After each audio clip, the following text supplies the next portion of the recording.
I'm Roger Stone, sitting in for my good friend Alex Jones. You can catch the rest of that extraordinary interview between my friend Milo and Alex Jones by going to Milo's YouTube page or the InfoWars YouTube page. I know I want to see the rest of it. It is not lost on me that last week when he appeared here on InfoWars, my friend Milo wore a vintage, genuine Bill Clinton rape whistle. A true piece of art. This is an extraordinary time to be alive because we have seen the real Donald Trump, and I like what I see. You see, first, the president very quickly put out an appropriate statement regarding the tragedy in Charlottesville. But that did not satisfy his critics. He denounced bigotry and hate, but you see, that was not sufficient. They demanded that he denounce specific groups, including white supremacists, of whom I do not know any. So I suspect this is a rather small but vocal group of haters. He did that, and then his critics wanted to know what took him so long. The truth is Donald Trump cannot please his critics. And then he finally, fed up, had that moment of truth where he said, wait a minute, there's plenty of blame to go around here. Those who expose, those who condone, those who perpetrate violence on the left, the most violent elements of the Black Lives Matter movement, for example, they are equally responsible for the climate in America. They are equally to be denounced and rejected, as violence is never a solution. Now, the more one examines the events of Charlottesville, anyone who's an experienced political operative who understands agitprop, things begin to seem quite fishy. I don't deny that there probably were a few neo-Nazis and Klansmen interspersed through the mob for authenticity. But all this has the absolute feel of an astroturf effort by the Soros ops. Jason Kessler, who appears to be the chief organizer, is identified now as a white supremacist, but not very long ago, he was an ardent Obama supporter and working in the Occupy demonstrations.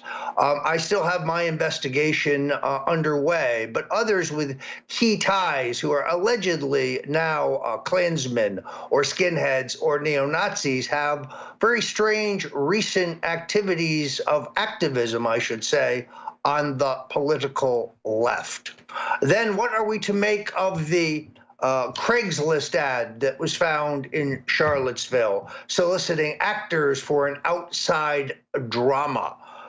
This is beginning to be precisely what WikiLeaks showed us happened in the campaign, where George Soros and his ilk financed guerrilla operations and dirty tricks operations to foment violence at the Trump rallies so that Trump could be blamed for the violence. That's precisely what is going on in Charlottesville. And the president raises a good point. It's interesting because if you start by tearing down statues of Robert E. Lee and Jefferson Davis, George Washington was in fact a slaveholder. Do you tear his statue down? To which one black journalist I was reading to the other day said, yes, not going to happen. So let us now turn to the Trump White House, where the cabal of the generals, what I call the 7 days in May crew, is very much in control, where General H.R. McMaster, who looks amazingly to me like Don Rickles, by the way, is in an alliance with White House Chief John Kelly, reminds me very much of General Alexander Haig, and they are believed to be allied with General Mad Dog Mattis, the first non-civilian defense secretary in modern times. This triumvirate, which is most internationalist and globalist in its own coloration, was responsible for the ouster of Anthony Scaramucci, in that case with the active assistant of presidential strategist Steve Bannon. Now, unfortunately, Scaramucci's real sin was access to the president. It's incumbent now on Kelly, who's attempting to crack down to control all information in and out to the president, or to the point where Ivanka and Jared now must communicate through General Kelly, and neither one of them are allowed to meet with the president alone, nor can they just walk in to the president's office during, as was the case, during the chaos in which Reince Priebus was running the show. Therefore, you have now a dynamic in which the generals will seek to oust Steve Bannon. Now, I have been one who has defended Bannon against charges of anti-Semitism or bigotry or white supremacy. These are falsehoods. But I believe he's a spent volcano. He has not stepped up, first in the personnel process, not understanding that personnel is policy. He helped no other Trump loyalists get inside the White House walls. Now he finds himself facing the globalists alone. He also, unfortunately, was the prime mover in the appointment of Rex Tillerson as our Secretary of State. Steve Bannon knew that Tillerson's chief patron was Condoleezza Rice, and that Rice had recommended Tillerson face-to-face with the president in a meeting in New York. Yet, he pushed the appointment of Tillerson. Rice and the Romneyites now dominate the Trump State Department. The pressure to remove the Soros people from embassies across Eastern Europe is ignored in the Tillerson State Department. This is another example of what Steve Bannon has given us. I am deeply disappointed that he didn't tell the president that Joe Arpaio was being unfairly prosecuted, and that prosecution should be halted. Steve Bannon, who came up with a higher tax proposal, which Larry Kudlow and the other growth experts said would be a disaster for the Trump economic revolution. So it is not that I do not have affection for Mr. Bannon and his roguish style. I named him as one of the worst dressed people in the world in my 2015 Mr. Stone's best and worst dressed list. Steve wore it like a badge, showing his friends. The man does, in fact, dress like a hobo. But I think the point here is that the generals will now take Stephen Bannon out, regardless of what Roger Stone thinks one way or another, for the same reason that Scaramucci had to be removed. It's because of Steve's independent access to the president.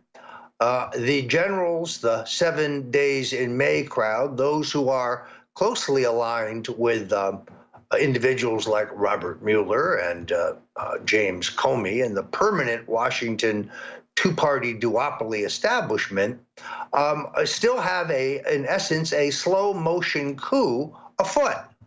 The idea here is to seize control of all information, render the president impotent, and set him up for a takedown by the Lord High Executioner of the establishment. That's what's really going on in Washington. Welcome back. I'm Roger Stone, sitting in for Alex Jones. And like you, I'm intently watching the drama that is going forward in Washington. I have recently been approached by the lawyers for the House Intelligence Committee, and we are tentatively focused on testimony on September 26th. The terms of that are not yet set, but I am anxious to help clear the air on the Russian collusion delusion. The truth is that there was collusion by a foreign nation in our most recent presidential election. That would be the nation of Ukraine. Ukraine was illegally helping Hillary Clinton. Ukrainian intelligence was forging documents to smear Paul Manafort, even though prosecutors in Ukraine admit today that he has done nothing wrong or illegal in the country. But now we learn that these very same Ukrainians have sold missile technology to the North Koreans to make their weapons more accurate and more stable. So in other words, Hillary Clinton colluded with the Ukrainians to steal this election. Later in the week, I'll be talking to, sorry, we're active here at the Bureau. I apologize. I have Lee Stranahan will join me to lay out in chapter and verse what exactly is going on in terms of the lack of public focus and investigation into the illegal activities between the Ukrainians and the Clinton campaign. Unlike the Russian claims, here there is enormous proof of said collusion. On the other hand, collusion with foreign elections of foreign countries abroad is not unheard of. We interfered in the Russian election, spending money and agitprop in order to elect Boris Yeltsin. Yet, to this day, not a scintilla, not a shred of evidence of improper conduct by anyone in the Trump campaign involving the Russians has been proven. The meetings between Donald Trump Jr. and a growing cast of Russians seems to be a Keystone Cops drama, but there's no violation of the law there. Nothing of value exchanges hands. There are many questions about how the woman Russian lawyer even got into the country without a visa. Why would the FBI help her do so? And then there is the question of why she is pictured at a Hillary Clinton rally, and then later again at in the office of Senator John McCain. No, Russia is fallen flat as a pancake for the left. So now they are shifting to their second favorite attack vehicle, race. Now, that is unfortunate, but I think you're going to find that the country agrees with the president when it comes to condemning hateful demonstrators, protesters, or thugs of the left, and they must be denounced just as much as those rabble-rousers on the right.